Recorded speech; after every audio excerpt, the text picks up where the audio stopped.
Imaginez Le Seigneur des Anneaux avec le style des studios Ghibli. C'est ce qui enflamme la toile depuis la sortie de la mise à jour de OpenAI. Cette vidéo devenue virale, créée par PG Ace grâce à l'outil d'IA Sora d'OpenAI, fusionne l'univers épique de Tolkien et l'esthétique poétique du studio Ghibli. Mais derrière le succès se cache une vive controverse sur l'avenir de l'art et de la propriété intellectuelle. Le Seigneur des Anneaux fascine par sa profondeur narrative et visuelle, tandis que Ghibli enchante avec ses animations artisanales et ses personnages attachants. Cette fusion a captivé des millions d'internautes sur TikTok, Twitter, YouTube, Instagram et LinkedIn. 250$ et 9 heures de travail avec une IA. C'est ce qu'il a fallu à PG Ace pour créer cette vidéo. Pourtant, malgré l'effort technologique, de nombreux observateurs comme Kotaku critiquent la superficialité du résultat, parlant d'une insulte au style unique de Miyazaki. La question est profonde.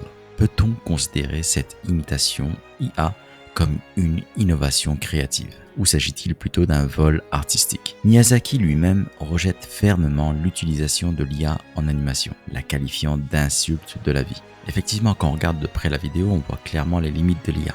Les personnages sont génériques, les animations rigides, l'arrière-plan simplifié, et on peut se dire que rien ne remplace l'artisanat méticuleux qui a fait la renommée mondiale de Ghibli. Mais je dirais pour le moment. Comme je le dis souvent sur Viens on parle IA, on est toujours sur quelque chose qui se perfectionne avec le temps.